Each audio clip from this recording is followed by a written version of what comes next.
going to take a break from the markets now, turn to a topic that's often more hotly disputed than the debt crisis. What makes the perfect mince pie?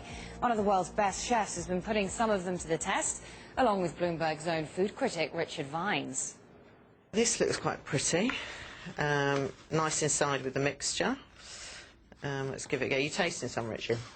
Just one. Just one. Oh, quite nice, actually. But it's not overly sweet. The fruit's nice in there. I'd go for 7 with that. This one looks really nice, homemade, doesn't it? It looks, you know, nice sort of crumbly pastry and quite a lot of pastry there. That looks like it's quite a rich one, I imagine. It's too thick and the filling's too mushy as well for me.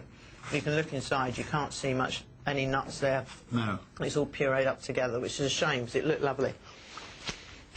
I think we're going to have to say 5 on that one. Right. That's a bit of an unusual one. It doesn't look like a mince pie, does it, at all? Could you eat all that?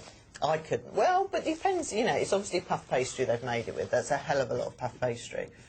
But the filling itself looks quite nice. You know, you can really see the nuts and stuff there. So it's more savoury, which is what I like. But you're a bit posh, aren't you? I think that looks like a posh one.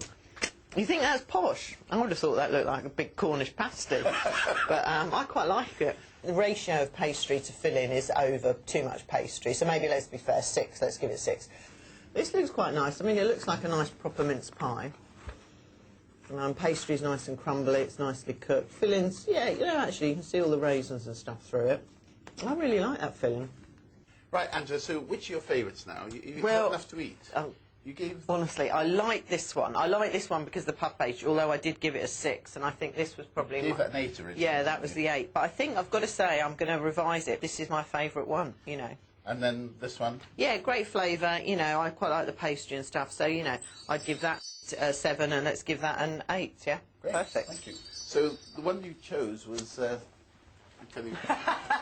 course. You've gone Well, if I get a posh, right? free hamper now, probably not. Perfect. Right, so that's Bloomberg's annual mince pie tasting with Angela Hartnett this year. 13 pies, and this monster from Harrods is the winner, which I'm now going to try and eat.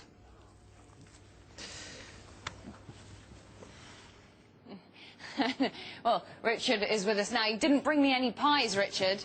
No mince pies for us. But we saw the pricier pies one. Did that surprise you? The pricier pies have tended to win in the past. Fortnum and Mason have done well in the past, and Marks and Spencer won as well. But it's not always the pricey pies that do well. For example, there was a pie in this test at Lidl, I think it was, which I think it's about 30 pence, I'm not sure, and the winner was £1.50, so I think you have to pay some attention to the price, and you can probably do well for less. Just to be clear about this, there were 13 different pies that you tasted. Yes, yes. Okay, I didn't actually eat them all. I just let Angela do them because it's her job, and I thought it's my job to watch her eat them, really. But pies are very popular. I found in the office, I've got my desk stacked with pies, and I've got a lot of friends dropping by now. Yes, well, I shall be coming to see you as well after the programme. So, I mean, did you get much reaction from the stores then to these tastings? Yes, they do react. I mean, a year ago, I had the company phone me and say, we're just a small company, how can you be so rude about our pies? And I had the opposite yesterday with Harrods contacting me. I told them they won, and they're very excited about it. All right. Now, of course, this is the time of year for restaurants, isn't it? We like restaurants all year round, but particularly at Christmas. So just give us an idea of what's happening in London. Yeah, it's getting very hard to get tables now. I'm getting a lot of calls from people asking for help getting tables. But there are a lot of new restaurants opening. Richard Caring, the owner of Soho House and so on, has opened a steakhouse just off Grosvenor Square. Arjun Waney, who owns Zuma, has opened an Italian restaurant in Mayfair. And my favourite's a new Indian place called Roti Chai. Okay, there you go. Lots happening right here. Thanks very much indeed, Richard Vines.